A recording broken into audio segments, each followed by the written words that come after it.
പൃഥ്വിരാജിന്റെയൊക്കെ Kannada correct ആണോ നോക്കിയിട്ടുണ്ടോ? പുള്ളി പുള്ളി അത് വേറെ ലെവൽ മനുഷ്യനാണ് പൃഥ്വിരാജ് എന്ന് പറയുന്നത്. കന്നഡയൊക്കെ ഉള്ള കന്നഡയിൽ ഭയങ്കര എന്താ പറയുക ഭാഷ അത്ര അറിയുന്നത് കൊണ്ട് ഇങ്ങനെ വലിയ വലിയ പടങ്ങളിലൊക്കെ ചെയ്യാൻ പറ്റും അല്ലേ? ആ അല്ലതാ, എനിക്ക് സിനിമയിൽ വർക്ക് ചെയ്യാന്ന് പറയുന്നത് ഭയങ്കര ആഗ്രഹം. ഞാൻ പരിചയപ്പെട്ട പറഞ്ഞു ചേട്ടാ, ചേട്ടനാണ് എന്നെ ഇൻട്രൊഡ്യൂസ് ചെയ്തു. ചേട്ടൻ്റെ ശബ്ദത്തിൽ 18-ാം തീയതി ഓക്കെ എന്ന് പറഞ്ഞു. പിന്നെ അത് കഴിഞ്ഞ് പലപ്പോഴും കാണുന്ന സമയത്ത് അദ്ദേഹത്തിന്റെ വോയിസിലാണ് എൻ്റെ ക്യാരക്ടർ ചോദിക്കുന്ന ഈ കട പഠിച്ചു അവൻ്റെ കട പൂട്ടിക്കാം പറയുന്ന ഡയലോഗ്. എന്നാൽ ആ ഒരു ഡയലോഗേ ഉള്ളൂ. ശ്രദ്ധിക്കപ്പെട്ടിരുന്നു. അത് ശ്രദ്ധിക്കപ്പെട്ടെന്ന് എനിക്ക് അറിയില്ല. കാരണം അറിയാവുന്നവർക്ക് അറിയായിരിക്കും. ഒരു രീതിയിലുണ്ട്, നമ്മുടെ ട്രോമേനെയൊക്കെ ഉപയോഗിച്ച് ആളുകൾ കരയാനൊക്കെ പഠിപ്പിക്കും. പക്ഷെ അത് ഭയങ്കര ഡേഞ്ചറാണ്. അപ്പം അത് സംഭവിക്കട്ടെ. ഞാൻ പറഞ്ഞ അടുത്ത നിമിഷം എന്താ നമുക്കറിയത്തില്ല. അടുത്ത നിമിഷത്തെ സന്തോഷം എന്താണെന്ന് അറിഞ്ഞു കഴിഞ്ഞ് കഴിഞ്ഞാൽ നമ്മുടെ ഹാപ്പിനെസ് പോകും. അടുത്ത മൊമെന്റ് എന്താ സംഭവിക്കുന്നതെന്ന് അറിയില്ല. ജയകൃഷ്ണൻ്റെ അടുത്ത് ചോദിച്ച സമയത്ത് കാപ്പയിൽ എവിടെയുണ്ടെന്ന് ഇങ്ങനെ ചോദിച്ചിട്ട് സീനിയർ ആയിട്ടുള്ള, അപ്പം ഞാൻ നാടകത്തിൽ നിന്നാണ് സിനിമയിൽ എന്തേ അത് പറഞ്ഞു, നിങ്ങൾക്കുള്ളത് നിങ്ങൾ തന്നെ കണ്ടെത്തും എന്ന് പണ്ട് എന്നോട് ഇതേ ചോദ്യം ഞാൻ ചോദിച്ചു. ശ്രീനിവാസൻ എന്നോട് ഇങ്ങനെയാണ്, ശ്രീനിചേട്ടൻ എങ്ങനെയാണ് പറഞ്ഞതെന്ന് പറഞ്ഞു. കുട്ടേട്ടൻ, വിജയരാഘവൻ എന്നെ പടത്തിൽ അഭിനയിച്ച് ബൾട്ടിയിൽ ആ 4 പേരിൽ ഒരാളായിരുന്നു അല്ലേ? ഇതെവിടുന്ന് കിട്ടി ഈ ചോദ്യം? അല്ല, ഞാൻ ചോദിച്ചത് കറക്റ്റ് അല്ലേ? അതെ, 4 പേരിൽ ഒരാളായിരുന്നു. ആ ചോദ്യമേ വേണ്ട വേണ്ട. അത് വേറെ കാരണങ്ങളാണ്, വേറെ പൊളിറ്റിക്സ്. അത് ലീവ് ഇറ്റ്. കഴിഞ്ഞത് കഴിഞ്ഞു. ഇനി അത് പറഞ്ഞിട്ട് ലാസ്റ്റ് നിമിഷമല്ലേ കിട്ടണ്ടേ? അങ്ങനെ ഒത്തിരി സിനിമകളുണ്ട്. ഇപ്പം സുരായേട്ടൻ സജസ്റ്റ് ചെയ്ത സിനിമയിൽ കാസ്റ്റിംഗ് ഡയറക്ടർ പറഞ്ഞത് പൊക്കമില്ല, അതുകൊണ്ട് ആ ആക്ടറിൻ്റെ കൂടെ നിൽക്കുമ്പോൾ പൊക്കമില്ലാന്ന്. ഞാൻ എന്നിട്ട് ആ ആക്ടറിൻ്റെ കൂടെ അഭിനയിച്ച ആൾ നിൽക്കുമ്പോൾ അയാൾക്ക് എൻ്റെ അത്ര പോലും പൊക്കമില്ല. അത് എനിക്കതിന് ആ ക്യാരക്ടർ ചെയ്യാൻ വേണ്ടി കുറച്ച് ടൈം ഉണ്ടായിരുന്നു, അപ്പോൾ ആലോചിക്കാനും അതിന് വേണ്ടിയിട്ടുള്ള പ്രിപ്പറേഷനൊക്കെ. അപ്പോഴാണ് ഞാൻ മനസ്സിലാക്കിയത് എല്ലാ ആണിലും ഒരു പെണ്ണുണ്ട്. അതിൻ്റെ ഇൻഫ്ലുവൻസ് നമ്മുടെ അമ്മമാരായിരിക്കും. ആണുങ്ങൾക്ക് ഏറ്റവും കൂടുതൽ അറ്റാച്ച്മെൻറ്റ് അമ്മയുമായിട്ടായിരിക്കും, പെൺകുട്ടികൾക്ക് അച്ഛനുമൊക്കെ ആയിട്ട്. ഇതെല്ലാവരിലും ഉണ്ട്. കളരി ഉപയോഗിച്ചിട്ട് ഒരു മനുഷ്യന്മാരെ കൊല്ലാനൊക്കെ ഉറപ്പായിട്ടും പറ്റും, അതൊക്കെ പറ്റും. പക്ഷെ അതൊന്നും ഇപ്പോൾ ഗുരുക്കന്മാരൊന്നും ആർക്കും പറഞ്ഞു കൊടുക്കില്ല. കാരണം കളരി എന്ന് പറയുന്നത് ഏറ്റവും ബേസിക്കലി ഞാൻ മനസ്സിലാക്കിയിട്ടുള്ള ക്ഷമയാണ്. പരാജയപ്പെടുത്താൻ പറ്റും കളരിയിൽ. കളരിക്കകത്ത് വെക്കുമ്പോൾ നമുക്ക് ചതിക്കാൻ പറ്റില്ല. കളരി തിരിച്ച് വീണ്ടും നമ്മളെ ചതിക്കും. ഈ പറഞ്ഞ യൂണിവേഴ്സൽ ലോ എന്ന് പറയുന്ന ഒരു കർമ്മ അല്ലെങ്കിൽ ഒരു energy of every actions opposite reaction എന്ന് പറയുന്നത്.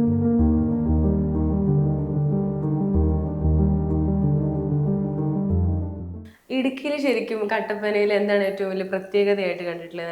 എങ്ങനെയാണ് അവിടുത്തെ മനുഷ്യരെങ്ങനെയാണ്? ഭയങ്കര ഗ്രാമീണരാണ്, ഭയങ്കര സോഫ്റ്റ് ആയിട്ടുള്ള ആൾക്കാരാണോ? എല്ലാത്തരം ആളുകളും ഉണ്ട്. അത് ഗ്രാമത്തിൻ്റെ എന്നുള്ളത് മാത്രമല്ല, ഇപ്പോൾ ഗ്രാമങ്ങളില്ലല്ലോ, എല്ലാം സിറ്റി ആയിക്കൊണ്ടിരിക്കുകയാണ്. ഇപ്പം ഏതൊരു നാടിനും അതിൻ്റേതായിട്ടൊരു ഐഡൻറ്റിറ്റി ഉണ്ടാവും. അപ്പോൾ അങ്ങനെയുള്ള ആൾക്കാർ ഇപ്പോൾ അങ്ങനെയുള്ള ഒരു വളരെ കുറവ് പ്രായം ചെന്ന പുതിയ ജനറേഷൻ വരുന്ന സമയത്ത് ഗ്രാമങ്ങൾ വികസിക്കുന്നുണ്ട്, നൈറ്റ് ലൈഫ് കൂടുന്നുണ്ട്. അതെല്ലായിടത്തും ബാധിക്കുന്നത്. പക്ഷേ എങ്കിലും പൊതുവേ ഒരു നേച്ചർ എന്ന് പറഞ്ഞു കഴിഞ്ഞാൽ അവിടെ വേറെ എൻ്റർടൈൻമെൻ്റ് ഒന്നുമില്ല. ഒന്ന് കൃഷിപ്പണി ചെയ്യുന്നവരാണ് കൂടുതലും, തൊഴിൽ ചെയ്യുന്നവരും, പിന്നെ എന്താ പറയുക അങ്ങനെ ഏലക്കാട് അങ്ങനെയൊക്കെ കൃഷിയുമായി ബന്ധപ്പെട്ട് നിൽക്കുന്നവരാണ് അവിടെ. ചെറുപ്പക്കാർ വളരെ ഇപ്പം ഇല്ല, എല്ലാവരും പുറത്തേക്കുള്ള യാത്രയും എല്ലാവരും പോവാണ്. എനിക്ക് ഇടുക്കിയിൽ സെറ്റിൽഡ് ആവണമെന്നാണ് ഞാനിപ്പോഴും ആഗ്രഹം.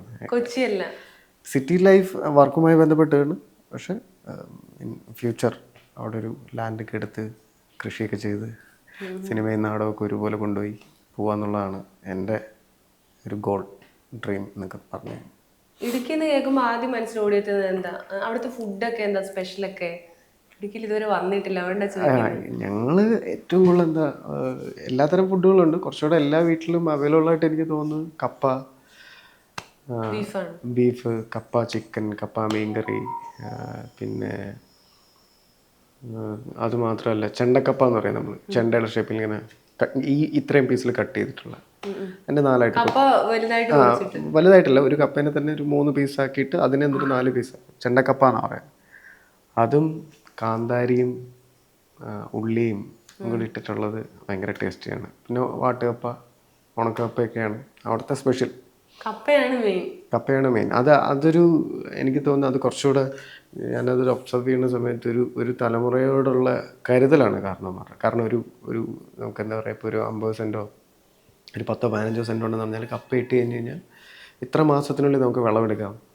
അതിന് പച്ചക്കപ്പയായിട്ട് ഉപയോഗിക്കാം. അതിനെ വാട്ടി ഉണക്കി വെച്ച് കഴിഞ്ഞാൽ മഴക്കാലത്ത് വരുന്ന സമയത്ത് ആഹാരം എന്ന് പറയുന്ന ഒരു മുൻകരുതലായിട്ടാണ് എനിക്ക് തോന്നിയിട്ടുള്ളത്. പണ്ട് മുതലേ അങ്ങനെയാന്ന് വെച്ചാൽ വിശപ്പിനെ മറികടക്കാനായിട്ട് കപ്പ, ചേന, ചേമ്പ് അങ്ങനെയൊക്കെയാണ് നമ്മൾ ഗ്രാമീണരൊക്കെ ഉപയോഗിച്ചിരുന്നത്. അല്ല, അതൊക്കെ ഇപ്പോഴും ഉണ്ട്. കാരണം വെച്ചാൽ അതൊക്കെ നമ്മുടെ കാരണവന്മാർ തന്നിട്ട് പോയ ഐഡിയോളജി ആണല്ലോ. പിന്നെ ഹെൽത്തി ഫുഡുമാണ്. കപ്പയൊക്കെ വാട്ടി ഉപയോഗിച്ച് കഴിഞ്ഞാൽ ഷുഗർ ഉള്ളവർക്കും ഉപയോഗിക്കാം. പച്ചക്കപ്പ ഉപയോഗിക്കാൻ പറ്റില്ല, കുറച്ച് മധുരം ഉള്ളതുകൊണ്ട് ഷുഗറൊക്കെ പെട്ടെന്ന് ഹൈ ആവും.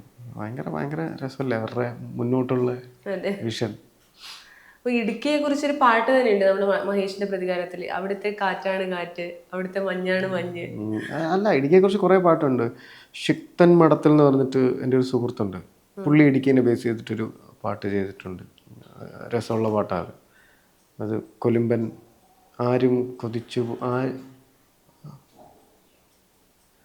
ഭയങ്കര രസമുള്ള ലിറിക്സാണ്, പെട്ടെന്ന് ഓർക്കുന്നുണ്ട്. ഈ മഹേഷിന്റെ പ്രതികാരത്തിൽ ആ പാട്ട് കേട്ടപ്പോഴാണ് കൂടുതൽ ഇടുക്കിയോടൊരു അട്രാക്ഷൻ തോന്നിയത്. ശരിക്കും ഞാൻ പാട്ട് കേട്ടിട്ട് അതിലെ വിഷ്വൽസും അങ്ങനെ തന്നെയാണല്ലേ ഇടുക്കി. അതിലും കുറച്ചുകൂടെ എനിക്ക് തോന്നുന്നത് ഇടുക്കി എല്ലാവരും കോമൺലി കറങ്ങുന്ന സ്ഥലങ്ങളാണ് മൂന്നാർ, ഇതൊക്കെ. അതല്ലാതെ ഉള്ളിലോട്ട് ഭയങ്കര രസകരമായിട്ടുള്ള സ്ഥലങ്ങളുണ്ട്. അത് ഭാഗ്യം സഹായിച്ച് എൻ്റെ നാട്ടിൽ തന്നെ അങ്ങനെയുള്ള കുറേ സ്ഥലങ്ങളൊക്കെ എനിക്ക് ട്രക്ക് ചെയ്യാൻ പറ്റിയിട്ടുണ്ട്. കട്ടപ്പനയിലെ ഋത്തിക് റോഷൻ ഒരിക്കലും അല്ല, ഒരിക്കലും അല്ല,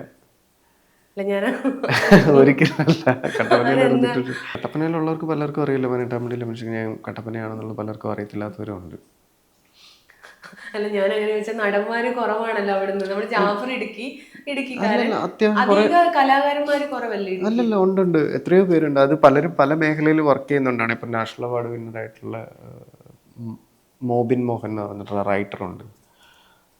ഇത് വിഷ്വൽ മീഡിയ ആയതുകൊണ്ടായിരിക്കാം ചിലപ്പം അങ്ങനെ തോന്നുന്നത്. ഇപ്പം ജാഫർക്ക് ഉണ്ട്. ഇപ്പം പ്രണവിൻ്റെ ഇപ്പോൾ രാഹുലിലേക്ക് പടത്തിലുള്ള ജയക്കുറുപ്പ്, അതേ അവർ കല്യാണം കഴിച്ച് വന്ന് ഇടുക്കിയായുണ്ട്. പക്ഷെ ഇപ്പം ഇടുക്കിയിലെ കാര്യമാണല്ലോ. ഡിസൈറിലൊക്കെ ജയക്കുറുപ്പ് ഇടുക്കിയിലെ കാര്യമാണ്. ചിലമ്പൻ ചേട്ടൻ ഇടുക്കിക്കാരനാണ്. GK പന്നാങ്കുഴി, അനിൽ കേശവറാം, സൂര്യലാൽ എന്ന് പറഞ്ഞിട്ട് ഫ്രണ്ട്, MC ബോബൻ, MC കട്ടപ്പനയുടെ മകൻ, അവരൊക്കെ ഇടുക്കിയിലേക്കാരാ. അവരൊക്കെ മുൻനിരയിലേക്ക് വരുമായിരിക്കും.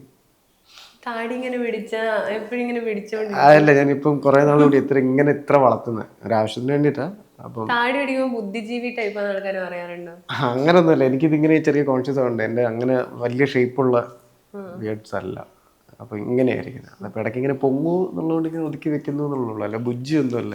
ഞാൻ ഭയങ്കര ലൈഫ് എൻജോയ് ചെയ്യുന്ന മനുഷ്യനാണ്. അല്ല, ഞാൻ കരുതി ഭയങ്കര സംസാരിക്കുന്ന ഒരാളാണെന്ന്. പക്ഷെ ഭയങ്കര ഇൻട്രോവേർട്ടാണോ? അങ്ങനൊന്നുമില്ല, ഞാൻ സംസാരിക്കും. ചോദ്യങ്ങൾക്കനുസരിച്ചുള്ള കുറച്ചുകൂടെ ഒന്ന് ഇതാവണമെന്നുള്ളേ ഉള്ളൂ. കന്നഡ നന്നായിട്ട് അറിയാം അല്ലേ? കന്നഡ ഗുത്തു പറയും. കന്നഡ ഗുത്തു, കന്നഡ, തെലുങ്ക്, തമിഴ്. ഇങ്ങനെ കന്നഡ ഭാഷ പഠിച്ചത് അത് നീനാസ് എന്ന് പറഞ്ഞ ഇൻസ്റ്റിറ്റ്യൂട്ടിലെ മീഡിയം കന്നഡയാണ്. അപ്പം അങ്ങനെയാണ് കന്നഡ പഠിക്കണം എന്നുള്ളത് ഒരു നിർബന്ധമായതുകൊണ്ട് കന്നഡ പഠിക്കും. അതുകൊണ്ട് തന്നെ കുറേ ഇപ്പം വലിയ സ്റ്റാർസിൻ്റെ പടത്തിൽ പോലും ക്യൂസ് നോക്കാനായിട്ട് വർക്ക് ചെയ്യുന്നുണ്ട് ഞാൻ. ഇപ്പം ലാസ്റ്റ് ഇപ്പം മൈസി മൂവീസ് എന്ന് പറഞ്ഞിട്ട് മുഫ്താഷ് എന്ന് പറഞ്ഞിട്ടുള്ള dubbing director and dubbing artist ഉണ്ട്.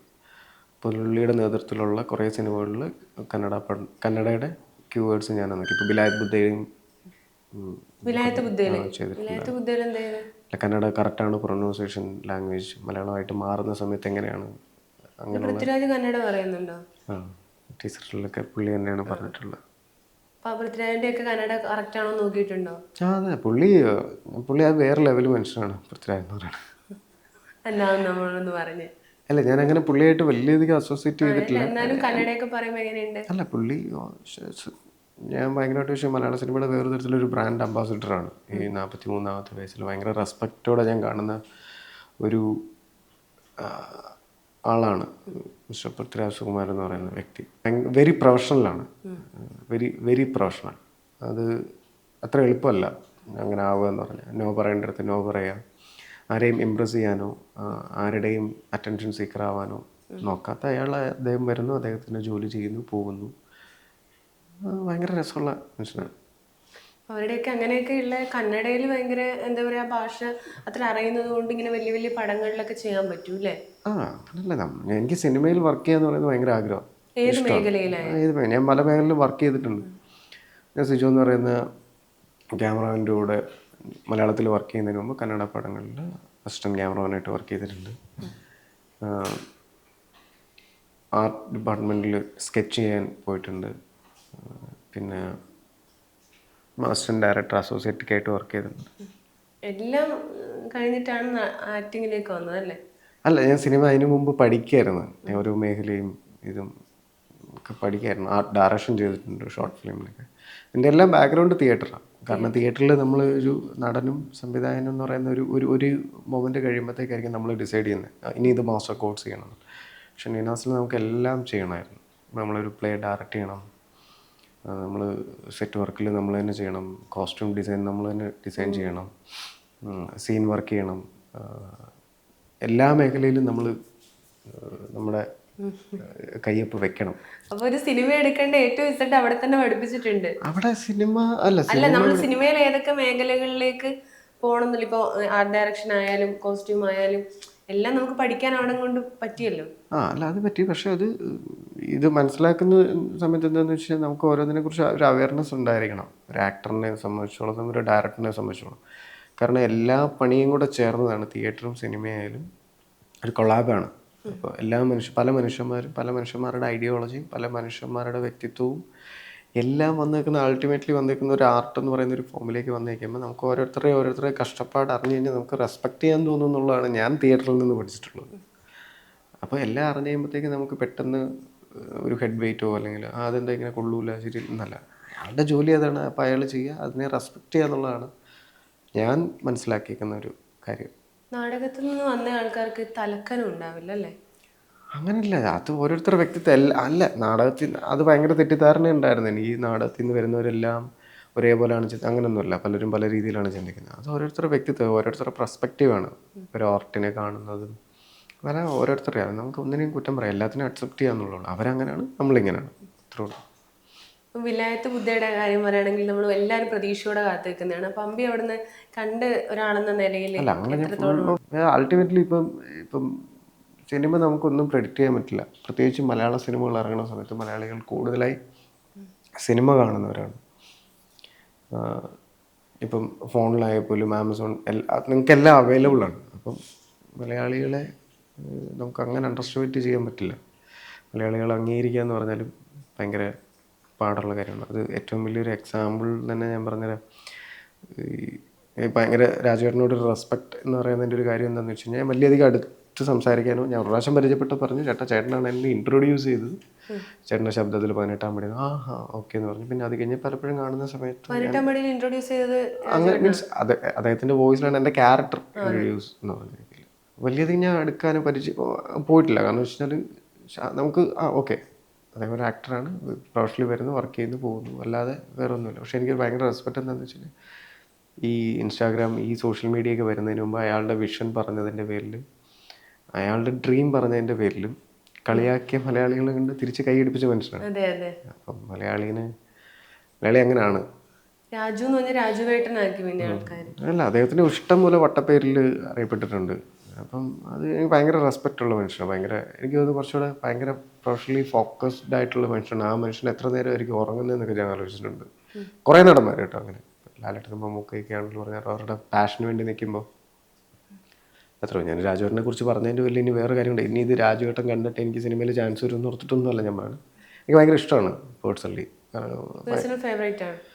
ഒരു വ്യക്തി എന്നുള്ള നിലയിൽ ഒരു ഗുഡ് ബിസിനസ് മാൻ എന്നുള്ള രീതിയിലൊക്കെ ഭയങ്കര റെസ്പെക്റ്റ്. സിനിമ ഈസ് ഒരു വ്യവസായം കൂടെയാണ്. അതിനെ കൃത്യമായി അറിയാവുന്ന, ഫ്യൂച്ചറിക്കായിട്ട് ചിന്തിക്കുന്ന. ഒരു കാലത്ത് അയാൾ പറഞ്ഞു മലയാള സിനിമയുടെ ബ്രാൻഡ് അംബാസിഡർ ആവണം എന്ന് പറഞ്ഞ സമയത്ത് ഇവിടുന്ന് കളിയാക്കിയ മലയാളികളെ കൊണ്ട് അയാൾ തിരിച്ച് കൈയടിപ്പിച്ചു. കാരണം വെച്ചാൽ അദ്ദേഹത്തിൻ്റെ ഇതിൽ എനിക്ക് തോന്നുന്നില്ല ഇത്രയും അന്യഭാഷാ ചിത്രങ്ങളിൽ അഭിനയിച്ചൊരു നടൻ മലയാളത്തിൽ നിന്ന് വേറെ ഉണ്ടോയെന്ന് എനിക്ക് തോന്നുന്നില്ല. ഞാൻ പറയുന്നത് അദ്ദേഹത്തിൻ്റെ ഏജിൽ ഈ ജനറേഷനിൽ ഇപ്പം DK ഉണ്ടാവാം, പക്ഷെ അദ്ദേഹമാണ് തുടങ്ങി വെച്ചത് വേറെ തരത്തിൽ വന്ന് കണ്ടിന്യൂസ് ആയിട്ട് ഇപ്പോൾ ഹിന്ദിയിൽ പടം ചെയ്യുന്നു, തെലുങ്കിൽ പടം ചെയ്യുന്നു, തമിഴിൽ, മലയാളം അങ്ങനെയുള്ള കുറേ ലാംഗ്വേജ് 4-5 ലാംഗ്വേജിൽ ഒരേപോലെ പടം ചെയ്യുന്നു. മിക്ക പടങ്ങളിലും അദ്ദേഹം തന്നെയാണ് ഡബ് ചെയ്യുന്നത്. അത് ഭയങ്കര ഭയങ്കര പാഷനേറ്റ് ആയിട്ടുള്ള ഭയങ്കര ഡെഡിക്കേഷൻ വേണം, വേണ്ട കാര്യം. ആ രീതിയിൽ എനിക്ക് ഭയങ്കര റെസ്പെക്റ്റാണ്. 18-ാം പടിയിൽ ക്യാരക്ടർ ഇൻട്രൊഡ്യൂസ് ചെയ്യുന്നത് രാജുവേട്ടനാന്ന് തോന്നി. അതുപോലെ തന്നെ കാപ്പയിൽ പൃഥ്വിരാജിന്റെ കൂടെയായിരുന്നു കോമ്പിനേഷൻ ഉണ്ടായിരുന്നു, ചായ കൊടുക്കുന്ന ആ ഒരു സീനൊക്കെ ഭയങ്കര രസമായിരുന്നു. അതൊക്കെ എങ്ങനെയായിരുന്നു ആ ഡയലോഗ് എന്ന് പറയാം, എന്തൊരു മാട്ട ചായയാണ് ഇത്. അപ്പൊ എന്നിട്ട് എന്തായിരുന്നു അമ്പിയുടെ ഡയലോഗ്? ചോദിക്കണ ഈ കട പഠിച്ചു അവൻ്റെ കട പൂട്ടിക്കാം എന്ന് പറയുന്ന ഡയലോഗ്. സിനിമയിൽ ആ ഒരു ഡയലോഗേ ഉള്ളൂ. അതെ, പക്ഷെ അത് ശ്രദ്ധിക്കപ്പെട്ടിരുന്നു. അത് ശ്രദ്ധിക്കപ്പെട്ടെന്ന് എനിക്ക് അറിയില്ല, കാരണം അറിയാവുന്നവർക്ക് അറിയായിരിക്കും. കുറേ ദിവസം ഉണ്ടായിരുന്നു. വേണു സാറായിരുന്ന സമയത്ത് ഞാൻ കാസ്റ്റ് ആയതാണ്. പിന്നെ വേറെ ഡയറക്ടർ, വേറെ ക്രൂ ഒക്കെ വന്ന സമയത്ത് മെമ്പേഴ്സൊക്കെ കൂടി എന്നുള്ളതാണ്. കുറച്ചുകൂടെ സ്ക്രിപ്റ്റ് വേറെ രീതിയിലൊക്കെ ആയി. വിഷമമൊന്നുമില്ല നമുക്ക് അതിൽ പോയില്ല, പക്ഷെ നമ്മൾ അതൊരു ലേണിംഗ് പ്രോസസ്സാണല്ലോ. ആ ഒരു സീൻ അല്ലാതെ ഒരുപാട് സീൻ ഉണ്ടായിരുന്നോ രാജുവേട്ടന്റെ കൂടെ? ഫൈറ്റിലൊക്കെ ഉണ്ടായിരുന്നു. ഈ ഓർത്തിരിപ്പുണ്ടോന്ന് എനിക്കറിയില്ല. ഫൈറ്റിലൊക്കെ ഉണ്ടായിരുന്നു. ഫൈറ്റിലൊക്കെ ഉണ്ടായിരുന്നു. ഒരുപാട് സീൻ കട്ടായി പോയിട്ടുണ്ടോ? കുറേ സീനൊക്കെ പോയിട്ടുണ്ട്. പിന്നെ ഉണ്ടായിരുന്നു ത്രൂ ഔട്ട് ഇങ്ങനെ സീനുകൾ കട്ടായി പോകും. അതിൽ ആസിഫ് അലി ഉണ്ടായിരുന്നല്ലേ ആ ഒരു കോമ്പിനേഷൻ സീനിൽ. അപ്പോൾ ആസിഫ് അലി ഉണ്ടായിരുന്നു. അപ്പോൾ ആസിഫ് അലി, പൃഥ്വിരാജ് ഇവരിൽ നിന്നൊക്കെ പഠിച്ചെടുത്ത എന്താണ്? ഇപ്പം ആസിഫൊക്കെ ആണെങ്കിലും ഈ കണ്ണുകൾ പോലും നല്ല രീതിയിൽ അഭിനയിക്കുന്ന ഒരു നടനാണ്. ഞാൻ ഒബ്സർവ് ചെയ്തിട്ടുള്ള ഭയങ്കരമായിട്ട് ഇഷ്ടമുള്ളൊരു നടനാണ്. ഇതുവരെ ആ സിനിമയിൽ ഒരു സീനിലേ ഉള്ളൂ. ഇടുക്കി ജില്ലയിൽ നിന്ന് വന്ന് അദ്ദേഹം സിനിമയിൽ വന്ന ലെവലിലല്ല ഇപ്പം. സിനിമ ചെയ്ത് പഠിച്ച് മമ്മൂക്കൊക്കെ പറയുന്ന പോലെ രാഗി മിനുക്കി നടനായിക്കൊണ്ടിരിക്കുന്ന ഒരാളാണ്. എപ്പോഴേലും ഫ്യൂച്ചറിൽ ഒരുമിച്ച് അഭിനയിക്കാൻ പറ്റുമെന്ന് എനിക്കറിയില്ല. ഭയങ്കര വേറെ തരത്തിലുള്ള മോട്ടീവാണ്. വലിയ ഗോഡ് ഫാദേഴ്സ് ഒന്നും ഇല്ലാതെ വന്ന് ഇപ്പോഴും നിലനിൽക്കുക എന്ന് പറയുന്നത് ചെറിയ കാര്യമല്ല. അവരിൽ നിന്നൊക്കെ പലരിലും ഇത് എന്താ പറയുക, എല്ലാവരുടെയും പാഷനെയാണ് നമ്മൾ ഫോളോ ചെയ്യേണ്ടത്. ഡെഡിക്കേഷൻ എല്ലാവരിലും ഉണ്ട്, ഇല്ലാത്തവരുണ്ട്, ഉള്ളവരുണ്ട്. അത് അവരുടെ ഡെഡിക്കേഷൻ, പഞ്ച്വാലിറ്റി ഒക്കെയാണ് ഞാൻ കുറച്ചുകൂടെ കൂടുതലും ഒബ്സർവ് ചെയ്യാറുള്ളത്. ഇപ്പോൾ ഈ പഠിപ്പിക്കുന്ന സമയത്ത് ഇപ്പോൾ ഒന്നും അറിയാത്ത ഒരാൾ അമ്പിയുടെ ആക്ടിംഗ് വർക്ക്ഷോപ്പിൽ പങ്കെടുക്കുന്നതെന്ന് വിചാരിക്കും. അപ്പോൾ അവർക്ക് ആദ്യം അമ്പി പറഞ്ഞു കൊടുക്കുന്നത് എന്തായിരിക്കും? നമ്മുടെ ഈ ശരീരം അഭിനയിക്കുന്ന ഒന്നും ഇല്ലാത്ത ഒരാൾ വരില്ലല്ലോ. ആഗ്രഹമുണ്ട്, പക്ഷേ നമുക്കതൊന്നും അറിയില്ല. ഒരു ആഗ്രഹമുണ്ട് സിനിമയിൽ അഭിനയിക്കണം എന്ന്, എന്തെങ്കിലും ചെറിയൊരു കഴിവേ ഉണ്ടാവുള്ളൂ. അപ്പോൾ അമ്പി എന്താണ് ആദ്യം തന്നെ അവർക്ക് പഠിപ്പിച്ചു കൊടുക്കുക?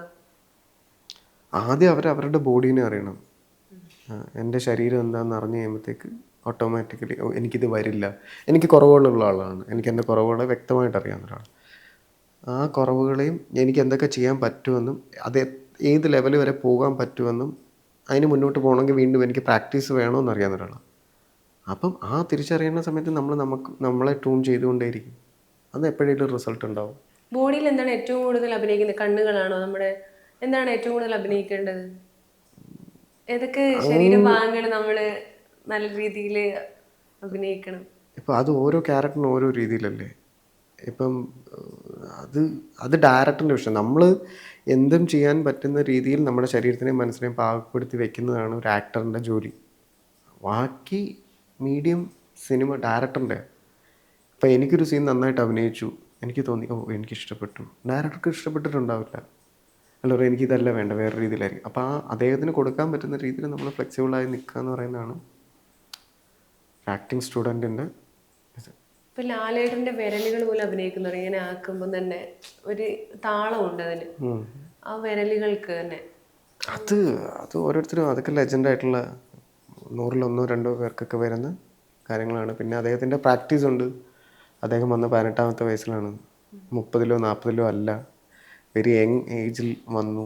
അദ്ദേഹത്തിൻ്റെ ചിന്തകളിലും നെർവ് സിസ്റ്റത്തിലും എല്ലാം സിനിമയാണ് കിടക്കുന്നത്. അദ്ദേഹം കൂടുതൽ ടൈം ഇൻവെസ്റ്റ് ചെയ്യുന്ന സിനിമയിലാണ്. അത് നമുക്ക് തന്നെ അറിയാതെ സംഭവിച്ചു പോകുന്നു എന്ന് തോന്നുന്നു. അതുകൊണ്ടായിരിക്കാം, ചിലപ്പോൾ അദ്ദേഹം പ്ലാൻ ചെയ്തിട്ടായിരിക്കും ചെയ്യുന്നതെന്ന് നമുക്ക് പറയാൻ പറ്റും. നമുക്കറിയില്ലല്ലോ. ആക്ടിംഗ് വർക്ക്ഷോപ്പിൽ ഒരുപാട് പേര് പങ്കെടുക്കാറുണ്ടോ? ഇപ്പോൾ അത്യാവശ്യം ഞാൻ ബാംഗ്ലൂരൊക്കെ ആയിരുന്നു ചെയ്തിട്ടുണ്ടായിരുന്നത്. ഇപ്പോൾ കൊച്ചിയിലേക്ക് തുടങ്ങുന്നേ ഉള്ളൂ ചെറുതായിട്ട്. ഇപ്പോൾ 2 വർക്ക്ഷോപ്പൊക്കെ കഴിഞ്ഞു. ഇപ്പം ഇനി അടുത്തൊരു വർക്ക്ഷോപ്പ് ഉടനെ ഉണ്ട്. കൂടുതലും ഫിസിക്കൽ ബ്രീത്തും ഫിസിക്കൽ സാധനങ്ങളൊക്കെയാണ് ചെയ്യുന്നത്. കരയാനൊക്കെ പഠിപ്പിക്കൂ? അത് ആസ് എ പ്രാക്ടീസ് അത് അത് രണ്ട് രീതിയിലുണ്ട്. നമ്മൾ ട്രോമേനെയൊക്കെ ഉപയോഗിച്ച് ആളുകൾ കരയാനൊക്കെ പഠിപ്പിക്കും, പക്ഷെ അത് ഭയങ്കര ഡേഞ്ചറാണ്. അപ്പം അത് പെട്ടെന്ന് കരയാത്ത ആൾക്കാരുണ്ടാവുമല്ലോ, എന്ത് പറഞ്ഞാലും കരച്ചിൽ വരാത്ത. അതാ ഞാൻ പറഞ്ഞത്, നമ്മൾ ആക്ടർ ആവുന്നതിന് മുമ്പ് ആദ്യം നമ്മൾ ആക്ടർ ആവാൻ പഠിക്കുന്ന ഒരാൾ, ഞാൻ എവിടെയാണ് നിൽക്കുന്നത്, വ്യക്തി എന്നുള്ള നിലയിൽ ഞാൻ എവിടെയാണ് നിൽക്കുന്നത്, എനിക്ക് എന്തൊക്കെയാണ് വേണ്ടത്, എന്തൊക്കെയാണ് ഞാൻ മിനിക്കേണ്ടത്, എന്തൊക്കെയാണ് ഞാൻ അറിയേണ്ടത് എന്ന് അവയർനെസ് ഉണ്ടായാൽ അത്രയും സന്തോഷം. ഇതെനിക്ക് പറ്റുന്ന ജോലിയാണോ എന്നെങ്കിലും തിരിച്ചറിഞ്ഞാൽ സന്തോഷം എന്നുള്ളതാണ്. ഇനി പറയുകയാണെങ്കിൽ വിജയ് സേതുപതിയെ കണ്ട ഭയങ്കര സന്തോഷം പങ്കുവെച്ചായിരുന്നു ഇൻസ്റ്റാഗ്രാമിൽ. വിജയ് സേതുപതി, എന്താണ് വിജയ് സേതുപതിയോട് ഇത്രയും ആരാധന, ഇഷ്ടം? അയാൾ നല്ലൊരു നടനാണ്, അയാൾ നല്ലൊരു മനുഷ്യനായിട്ട് ഫീൽ ചെയ്തു. അയാളൊരു ഏറ്റക്കുറച്ചിലില്ലാതെ എല്ലാവരോടും ഒരേ രീതിയിൽ ബിഹേവ് ചെയ്യുന്നതുകൊണ്ടൊക്കെയുള്ളൊരു ഇഷ്ടം. പ്യുവർ സോളാണ്. അതും പറയാം, ഞാൻ ഒറ്റ പ്രാവശ്യം കണ്ടിട്ടുള്ളൂ. ഞാൻ ഇൻ്റർവ്യൂസ് അതിലുള്ള കണ്ടിട്ടുള്ളത്. അത് നമുക്ക് ആരെയും അങ്ങനെ ജഡ്ജ്മെൻറ്റ് ചെയ്യാൻ പറ്റില്ല. ഞാൻ പറഞ്ഞില്ല, ആരെയും ഞാൻ അങ്ങനെ ജഡ്ജ്മെൻറ്റ് ചെയ്യാറില്ല. ഇപ്പോൾ എനിക്ക് അയാളുടെ കുറച്ച് കാര്യങ്ങൾ ഇഷ്ടമായതുകൊണ്ട് ഇഷ്ടം തോന്നി എന്നുള്ളതാണ്. എങ്ങനെയാണ് കണ്ടത്? ചായയൊക്കെ വാങ്ങി തന്നു, പക്ഷെ ചായ വാങ്ങിച്ചല്ല, പുള്ളി പറഞ്ഞിരുന്ന ചായ എനിക്ക് തന്നിട്ട് പുള്ളി അടുത്ത് വേറെ കോഫി മേക്ക് ചെയ്യായിരുന്നു. അപ്പം മധുരൂടാത്ത ചായയായിരുന്നു, പക്ഷെ ഏറ്റവും കൂടുതൽ മധുരം തോന്നിയതാണെന്ന് പറഞ്ഞു. കാരണം അത് അദ്ദേഹത്തിൻ്റെ ഇടപെടുകയാണ് എന്നെ ഭയങ്കരമായിട്ട് അട്രാക്ട് ചെയ്ത്. ഉമ്മ എന്നോ? ഞാൻ അങ്ങോട്ട് ഒരു മുഖത്ത് പുള്ളിയും എനിക്കൊരു ഉമ്മ വന്നു. ഫോട്ടോ ഉണ്ട് എൻ്റെ. അപ്പോൾ അതൊരു മക്കൾ സെൽവൻ. അപ്പോൾ അദ്ദേഹത്തിൻ്റെ കൂടെയൊക്കെ അഭിനയിക്കണം എന്നൊരു ആഗ്രഹം ഉണ്ടോ മൈൻഡിൽ എന്തെങ്കിലും? 18 മണി കഴിഞ്ഞപ്പോൾ അഭിനയിക്കേണ്ടതായിരുന്നു, കോവിഡ് കൊണ്ടുപോയതാണ്. ആണോ? അതേതായിരുന്നു സിനിമ? ഒരു തമിഴ് പടം, തമിഴ് മലയാളം പടം ഉണ്ടായിരുന്നത്, കോവിഡ്. അപ്പോൾ ഇനി അതൊന്നും മുടങ്ങിയത് ഇനി വേറെ ഒരു അറിയില്ല, ഞാൻ വറീഡല്ലേ ഇപ്പോൾ, സംഭവിക്കട്ടെ എന്നുള്ള. ഞാൻ പറഞ്ഞില്ല, അടുത്ത നിമിഷം എന്താണെന്ന് നമുക്കറിയത്തില്ല. അടുത്ത നിമിഷത്തെ സന്തോഷം എന്താണെന്ന് അറിഞ്ഞു കഴിഞ്ഞ് കഴിഞ്ഞാൽ നമ്മുടെ ഹാപ്പിനെസ് പോകും. അതുകൊണ്ട് അടുത്ത മൊമെൻറ്റിൽ എന്താ സംഭവിക്കുന്നതെന്ന് അറിയില്ല. അതുകൊണ്ട് വിജയ് സേതുപതി എന്താ പറഞ്ഞു തന്നെ? അല്ല, എന്തെങ്കിലും വർത്താനൊക്കെ പറഞ്ഞു? ഞാൻ കുറേ നേരം ഞങ്ങളിരുന്ന് വർത്താനമൊക്കെ പറഞ്ഞിട്ടാണ് പിരിഞ്ഞത്. ഒരു ഹാഫ് ആൻ അവർ ഉണ്ടായിരുന്നു പിരിഞ്ഞു. ക്യാരക്ടറൊക്കെ അഭിനയിച്ചൊക്കെ ചോദിക്കുകയൊക്കെ ചെയ്തോ? പുള്ളി ഇങ്ങനെ പറഞ്ഞു, you are A blessed, you are super theatre എന്നൊക്കെ പറഞ്ഞ്, വെരി ബ്ലെസ്ഡ്, അങ്ങനെ കുറേ പേഴ്സണൽ കാര്യങ്ങളൊക്കെ പറഞ്ഞ് അങ്ങനെ ഇറങ്ങി. അതൊക്കെ മൈൻഡിലെടുത്തു. എടുക്കും, അങ്ങനെ എല്ലായിടത്തും എടുക്കാറില്ല. പിന്നെ ജഗതി ശ്രീകുമാറിൻ്റെ കൂടെ അഭിനയിച്ചിട്ടുണ്ട്, ഇന്ദ്രൻ സേട്ടൻ, ഇവരുടെയൊക്കെ കൂടെയുള്ള ഒരു എക്സ്പീരിയൻസ് എന്ന് പറയൂ. ഞാൻ കണ്ടതിൽ ഭയങ്കര ഡൗൺ ടു എർത്ത് ആയിട്ടുള്ള ആർട്ടിസ്റ്റുകളാണ് ഇവരൊക്കെ. അഭിനയിക്കുന്ന സെറ്റിൽ ഇന്ദ്രൻ സേട്ടൻ്റെ കൂടെ സൈലന്റ് മെൻസ് എന്ന് പറഞ്ഞിട്ടൊരു പടം ചെയ്യുന്ന സമയത്ത് അദ്ദേഹം വരുന്നു, അഭിനയിക്കുന്നു, ക്യാരവനിലൊന്നുമില്ല, സാധാരണ ആളുകളുടെ കൂടെ തന്നെ നിന്ന് ഭക്ഷണം കഴിക്കുന്നു, ചെയ്യുന്നു. ജഗദീഷ് ചേട്ടൻ്റെ അടുത്ത് ചോദിച്ച സമയത്ത്, കാപ്പയിൽ അഭിനയിക്കുന്ന സമയം എങ്ങനെ ചോദിച്ചു, ചേട്ടാ സീനിയർ ആയിട്ടുള്ള, അപ്പോൾ ഞാനും നാടകത്തിൽ നിന്നാണ് അമ്പി, സിനിമയിൽ എന്ത്, അപ്പോൾ പറഞ്ഞു നിങ്ങൾക്കുള്ളത് നിങ്ങൾ തന്നെ കണ്ടെത്തും എന്ന്. പണ്ട് എന്നോട് ഇതേ ചോദ്യം ഞാൻ ചോദിച്ചു, ശ്രീനിവാസൻ എന്നോട് ഇങ്ങനെയാണ്, ശ്രീനിചേട്ടൻ അങ്ങനെയാണ് പറഞ്ഞതെന്ന് പറഞ്ഞു. അപ്പം അത് തന്നെ അദ്ദേഹം പറഞ്ഞു, അതാണ് എക്സ്പീരിയൻസ്. നാടകത്തിൽ അഭിനയിക്കുന്നവരെ ഭയങ്കര ഇഷ്ടമാണ് എന്താ ജഗതി ചേട്ടൻ എന്ന് പറയാറുണ്ട്. കാരണം അദ്ദേഹം ജഗദീഷ് ചേട്ടൻ അദ്ദേഹം കാവാല സാറിൻ്റെ കൂടെയും, കാവാല സാറാണ് ജി ശങ്കരപ്പിള്ള സാറിൻ്റെയൊക്കെ കൂടെ വർക്ക് ചെയ്തിട്ടുണ്ട്. ആ ഒരു ചൈൽഡ്ഹുഡിൽ അവരുടെ ഒരു ആഗ്രഹമൊക്കെ ഉണ്ടല്ലോ, അത് കാണുന്നതുകൊണ്ടായിരിക്കാം ഇഷ്ടമുള്ളത്. ഞാൻ നല്ല ക്യാരക്ടറൊക്കെ കണ്ടു കഴിഞ്ഞാൽ വിളിച്ചു പറഞ്ഞ ചേട്ടാ രസമായിട്ടുണ്ട്, വിളിക്കാറൊക്കെ ഉണ്ട്. പിന്നെ ഇങ്ങനെ ഇതുപോലെയുള്ള ആരുടെ കൂടെ അഭിനയിച്ചപ്പോഴാണ് കൂടുതൽ ഒരു ഇഷ്ടം തോന്നിയ ഒരു വ്യക്തി? കുട്ടേട്ടൻ, വിജയരാഘവൻ ചേട്ടൻ. എന്നെ ആ പടത്തിൽ അഭിനയിച്ച് 2 ദിവസം കഴിഞ്ഞപ്പോൾ, ദാവീദ് എന്ന് പറഞ്ഞിട്ട് 2 ദിവസം കഴിഞ്ഞപ്പോൾ കുട്ടേട്ടൻ്റെ അടുത്ത് കഥ പറയാൻ വന്ന ഒരു ഡയറക്ടർ ടീമിനോട് എന്നെ ഇൻട്രൊഡ്യൂസ് ചെയ്തു, എൻ്റെ കാര്യം പറഞ്ഞു. അത് കഴിഞ്ഞിട്ട് വേറൊരു ആ പടം നടന്നില്ല, ഒരു വലിയൊരു പടം, വലിയ രീതിയിൽ പടം കുട്ടേട്ടൻ എന്നെ സജസ്റ്റ് ചെയ്തു. വേറെ ആക്ടേഴ്സിനൊക്കെ പോയതിനു ശേഷം കുട്ടേട്ടൻ പറഞ്ഞു വേറൊരാളുണ്ട് മറന്നുപോയെന്നും പറഞ്ഞുകൊണ്ട് കുട്ടേട്ടൻ എന്നെ അങ്ങനെ സജസ്റ്റ് ചെയ്തിട്ടുള്ള നടന്മാരിൽ ഒന്ന് കുട്ടേട്ടൻ, പിന്നെ ഒന്ന് സുരാജ് ചേട്ടനൊക്കെയാണ്. സുരാജ് വഞ്ഞാറമ്മൂട്. സുരാജ് ചേട്ടൻ എങ്ങനെയാണ്? ഞാൻ വിളിക്കാറുണ്ട്, കമ്പനിയാണ്, തമാശകളൊക്കെ പറയുമ്പോൾ അങ്ങനെ സുരാജിൻ്റെ ഒരു പടത്തിന് വേണ്ടി എന്നെ സജസ്റ്റ് ചെയ്തു. അപ്പോൾ അതിൻ്റെ കാസ്റ്റിംഗ് ഡയറക്ടർ അതിനൊരു കാരണം പറഞ്ഞ് അത് ബൾട്ടിയിൽ ആ 4 പേരിൽ ഒരാളായിരുന്നു അല്ലേ? ഇതെവിടെ നിന്ന് കിട്ടി ഈ ചോദ്യം? അല്ല ഞാൻ ചോദിച്ചത് കറക്റ്റ് അല്ലേ? അതെ. 4 പേരില് ഒരാളായിരുന്നു ഷൈനികത്തിന്റെ ആ കൂട്ടുകാരൻ. ചോദ്യമേ വേണ്ട. ആണോ? വേണ്ട. അത് വേറെ കാരണങ്ങളാണ്, വേറെ പൊളിറ്റിക്സ്. അത് അല്ല പൊളിറ്റിക്സ് അല്ലാതെ ലീവ് ഇറ്റ്. കഴിഞ്ഞത് കഴിഞ്ഞു. ഇനി അത് പറഞ്ഞിട്ട് അല്ല എന്ത്? ലാസ്റ്റ് നിമിഷമല്ലേ കിട്ടാണ്ടായത്? അങ്ങനെ ഒത്തിരി സിനിമകളുണ്ട്. ഇപ്പം വേറെ രീതിയിൽ എന്തൊക്കെയോ കാരണങ്ങളാണ്. അതിന് ഞാൻ വറീഡ് ആവാറില്ല. ആ സമയത്ത് ഞാൻ കേട്ട് കഴിഞ്ഞപ്പോൾ ഒന്ന് ഡൗൺ ആയി. ഇറ്റ്സ് ഓക്കെ, മൂവ് ഓൺ ചെയ്യണം. ഞാൻ സിനിമ മൊത്തം ഉപേക്ഷിച്ച് പോയാലോ എന്ന് ആലോചിച്ച് തീരുമാനം എടുത്ത ടൈമുണ്ട്. പക്ഷെ വീണ്ടും വർക്ക് ചെയ്യാൻ വന്നത് ഡബ്ബിങ്ങിൽ ഇരിക്കേണ്ടി വന്നിട്ടുണ്ട്, സ്ക്രിപ്റ്റ് അസിസ്റ്റൻ്റായിട്ടും ഒക്കെ സിനിമയുമായി ബന്ധപ്പെട്ട് ഞാൻ പോകുന്നുണ്ട്. സന്തോഷമുള്ളൂ. ഇപ്പം ആ സിനിമ അതുപോലെ തന്നെ ഇപ്പം സുരായേട്ടൻ സജസ്റ്റ് ചെയ്ത സിനിമയിൽ കാസ്റ്റിംഗ് ഡയറക്ടർ പറഞ്ഞത് പൊക്കമില്ല, അതുകൊണ്ട് ആ ആക്ടറിൻ്റെ കൂടെ നിൽക്കുമ്പോൾ പൊക്കമില്ലാന്ന്. ഞാൻ എന്നിട്ട് ആ ആക്ടറിൻ്റെ കൂടെ അഭിനയിച്ച ആൾ നിൽക്കുമ്പോൾ അയാൾക്ക് എൻ്റെ അത്രയും പോലും പൊക്കമില്ല. ഞാൻ വറീഡാകുന്നത് അപ്പോൾ എനിക്ക് മനസ്സിലായി അത് അവർക്ക് താല്പര്യമില്ല എന്ന് പറഞ്ഞുകൊണ്ട് ദേഷ്യപ്പെട്ടിരുന്നിട്ടോ സങ്കടപ്പെട്ടിട്ടോ കാര്യമൊന്നുമില്ല. ഞാൻ ട്രൈ ചെയ്തുകൊണ്ടിരിക്കുക എന്നുള്ളതാണ്. ഇവിടെ സൂര്യ എല്ലാരും പൊക്കൂല പൊക്കൂല എന്ന് പറഞ്ഞ് എത്രയോ അപമാനിച്ചിട്ടുണ്ട്. ഞാൻ അതിനെ അപമാനമായി കാണുന്നില്ല. അല്ല, എന്ത് പക്ഷേ ചെയ്യാൻ എന്നിട്ട് പറ്റും? അദ്ദേഹം എൻ്റെ ഡി എൻ എ ഡിഫക്റ്റ് ആണ്. അദ്ദേഹം എവിടെ എത്തി നിൽക്കുന്നു? ആ കഴിവിനെയല്ലേ കാണേണ്ടത്? അങ്ങനെ കഴിവെന്ന് പറഞ്ഞ് നോക്കുവാണെങ്കിൽ ഇന്ന് എനിക്കറിയില്ല. അപ്പോൾ പല കാരണങ്ങളും ഇങ്ങനെ പറഞ്ഞിട്ടാണ് പല സിനിമകളും പോയിട്ടുള്ളത്. അതായിരിക്കാം ചിലപ്പോൾ. ഞാൻ വിശ്വസിക്കുന്നത് ചിലപ്പോൾ അവർക്ക് എൻ്റെ വൈബോ അല്ലെങ്കിൽ എന്നെ ചിലപ്പോൾ വ്യക്തിപരമായിട്ടും, നമുക്ക് ചിലവർക്ക് ഒരു കാരണമില്ലാതെ ചിലവരൊക്കെ ഇഷ്ടമില്ലാതാവില്ലേ, അങ്ങനെ ചിലവർക്ക് ഇഷ്ടമില്ലാത്തതായിരിക്കാം എന്നും പറഞ്ഞുകൊണ്ട് എന്നെ എല്ലാ ഇഷ്ടപ്പെടൂ എന്ന് പറഞ്ഞുകൊണ്ട് എനിക്ക് പോയി സോപ്പിട്ട് അങ്ങനെ നിൽക്കാൻ പറ്റില്ല. എത്ര ദിവസം നമ്മൾ ഒരിക്കലും അങ്ങനെ ഒരാളോട് നമ്മൾ എൻ്റെ ക്യാരക്ടറിനെ മാറ്റി ഞാൻ അഭിനയിച്ചു കഴിഞ്ഞ് കഴിഞ്ഞാൽ ഞാൻ ജീവിതകാലം മൊത്തം അയാളുടെ അടുത്ത് അങ്ങനെ ബിഹേവ് ചെയ്യേണ്ടി വരും. ക്യാരക്ടർ മറച്ചു വെച്ചുകൊണ്ട് ഞാനിങ്ങനെയാണ്, എന്നെ ഇങ്ങനെ അക്സെപ്റ്റ് ചെയ്താൽ മതി, എന്നെ ഇങ്ങനെ ഇഷ്ടപ്പെട്ടാൽ മതി. ഇപ്പോൾ ഒരാളെ ഇമ്പ്രസ് ചെയ്യാൻ വേണ്ടി ഞാൻ ഒരു കാര്യം ചെയ്തു, ആ കാര്യം ചെയ്ത് കഴിഞ്ഞാൽ പിന്നെ അയാൾ അപ്പോൾ അവർക്ക് ജഡ്ജ് ചെയ്യുന്ന ഒരാളെ, ഓ അങ്ങനെ ഇങ്ങനെയാണല്ലേ, എപ്പോഴെങ്കിലും അതിനൊരു മാറ്റം വന്നാലോ? നമ്മളെ ഏറ്റവും കൂടുതൽ ഇഷ്ടപ്പെടുന്നവരും നമ്മളെ ഏറ്റവും കൂടുതൽ അറിയുന്നവരാണ് നമ്മളെ ഏറ്റവും കൂടുതൽ വെറുക്കുന്നത്. നമ്മുടെ ഭാഗത്തു നിന്ന് ചിലപ്പോൾ ഒരു ചെറിയ തെറ്റോ ചെറിയൊരു മിസ്റ്റേക്കോ ഒരു പ്രായത്തിൽ സംഭവിച്ചു കഴിഞ്ഞാൽ അവർ തന്നെയായിരിക്കും. പക്ഷേ നമ്മളത് തെറ്റ് സംഭവിച്ച് നമ്മളത് തിരുത്തി നമ്മൾ വേറെ പാത്തിക്കൂടെ പോയെന്ന് പറഞ്ഞാൽ പോലും അവരുടെ ഉള്ളിൽ അങ്ങനെ തന്നെയായിരിക്കും. നമ്മളവരെ തിരുത്താനും പോകണ്ട, ഒന്നും പോകണ്ട. നമുക്കറിയാമല്ലോ. ഒരു നല്ല അവസരം കിട്ടട്ടെ, വരുമായിരിക്കും. എന്ന് വെച്ചാൽ ഇങ്ങനെയുള്ള നല്ലൊരു നടനുണ്ട് അമ്പിയിൽ. പക്ഷേ ഇങ്ങനെ പല ബാലിശമായിട്ടുള്ള കാരണങ്ങളും പറഞ്ഞ് ക്യാരക്ടേഴ്സ് പോകുന്നു. അത് എന്നിട്ട് ഭയങ്കര വിഷമമായപ്പോൾ അയാൾ ഇമ്മീഡിയറ്റ്ലി എന്നെ വിളിച്ചിട്ട് പറഞ്ഞു, ഞാൻ സോറി, ഞാൻ ബോഡി ഷേമിങ് ചെയ്തതല്ല എന്ന് പറഞ്ഞിട്ട് ഞാൻ ആ പടം കാണുമ്പോൾ ഓർത്ത് നന്നായി, ആ ക്യാരക്ടർ ചെയ്യായിരുന്നു നന്നായി. പടം പൊട്ടിപ്പോയി. അങ്ങനെയൊക്കെ പറയാതെ, ഇപ്പൊ എന്നെ പടങ്ങൾ മാറ്റി എന്ന് പറഞ്ഞാൽ പോലും അല്ല അങ്ങനെയല്ല, പൊട്ടിപ്പോയായിരുന്നു. അങ്ങനല്ല, ആ പടം അത്ര ശ്രദ്ധിക്കപ്പെട്ടില്ല, ഇതായില്ല. പക്ഷെ അങ്ങനെ നാടൻ ഭാഷ പറഞ്ഞുണ്ടോ? അയ്യോ, അങ്ങനൊന്നും ഒരിക്കലും ചിന്തിക്കരുത്. ഇതിപ്പോ എന്നെ ഒരു സിനിമയിൽ അമ്പിയെ കാസ്റ്റ് ചെയ്യാത്തത് അല്ല, അതെന്നെ മാറ്റി എന്ന് പറഞ്ഞാൽ ആ സിനിമയുമായി ബന്ധപ്പെട്ട് ആഹാരം കഴിക്കുന്ന എത്രയോ പേരുണ്ട്.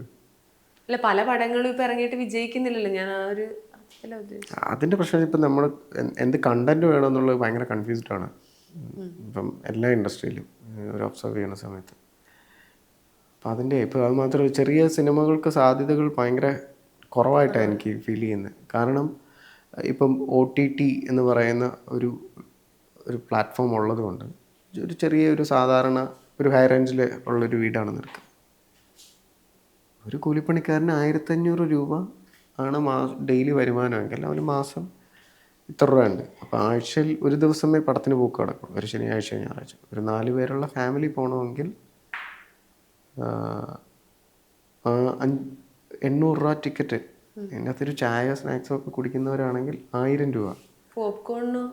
അല്ല, ഞാൻ ഇടുക്കിയിലെ ഒരു ചെയ്ത് വെച്ചിട്ട് ഞാൻ പറയാം. ഒരു ഫാമിലി മിനിമം ഒരു ആവറേജ്, ബിലോ ആവറേജ് അല്ലെങ്കിൽ ആവറേജ് ഒരു ഫാമിലി പോകണമെന്നുണ്ടെങ്കിൽ ഈ ഫാമിലിനെ നമ്മൾ തിയേറ്ററിലേക്ക് കൊണ്ടുവരിക എന്ന് പറയുന്നത് ഭയങ്കര പാടാണ്. ഒന്നെങ്കിൽ അത്രയും മൗത്ത് പബ്ലിസിറ്റിയിലൊരു പടമായിരിക്കണം. സിനിമയുടെ കണ്ടന്റ് ആണ് ആളുകളെ എത്തിക്കുന്നത്, തിയേറ്ററിലേക്ക് എത്തിക്കുന്നത്. ഞാൻ നേരത്തെ ചോദിക്കാൻ വിട്ടുപോയ ഒരു ചോദ്യമാണ്. 18-ാം പടിയിൽ ശരിക്കും പറഞ്ഞാൽ ആറ്റുകാൽ സുരൻ ഒരു സ്ത്രൈണതയുള്ള ക്യാരക്ടറാണ്. ആൺകുട്ടിയാണ്, പക്ഷെ നല്ല ഫൈറ്റൊക്കെ ചെയ്യുമ്പോൾ നല്ല ഉഷിരുള്ള ആൺകുട്ടിയാണ്. പക്ഷെ ഒരു പ്രണയമുണ്ട്. ഒരു സ്ത്രീവേഷമൊക്കെ കേട്ടുമ്പോൾ ഭയങ്കര വെറൈറ്റി ആയിട്ടാണ് കാണുന്നത്. അപ്പം എങ്ങനെയാണ് ഈ ആണിൽ നിന്ന് പെണ്ണിലേക്കുള്ള ഒരു മാറ്റം ഉണ്ടല്ലോ? ഞാനത് എനിക്കതിന് ആ ക്യാരക്ടർ ചെയ്യാൻ വേണ്ടി കുറച്ച് ടൈം ഉണ്ടായിരുന്നു. അപ്പോൾ ആലോചിക്കാനും അതിന് വേണ്ടിയിട്ടുള്ള പ്രിപ്പറേഷനൊക്കെ.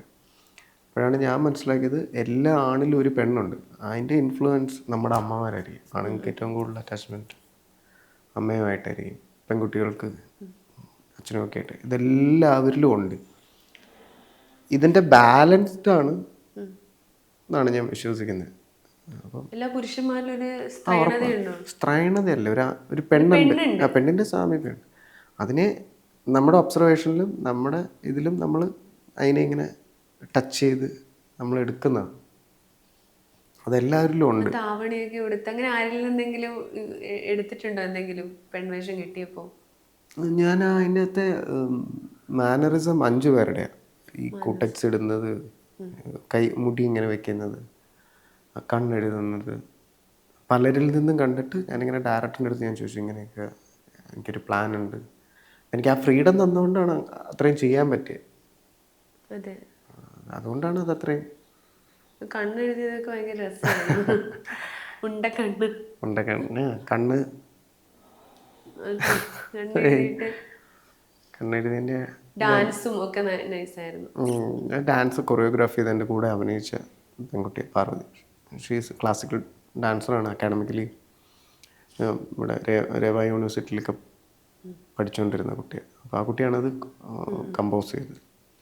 ഈ കൽബിലേക്ക് വരുവാണെങ്കിൽ, കൽബ് ആദ്യം തിയേറ്ററിൽ വിജയിച്ചില്ല, പിന്നെ OTT നല്ല അഭിപ്രായം നേടി. അതിൽ വെറൈറ്റി ഒരു ലുക്കായിരുന്നു.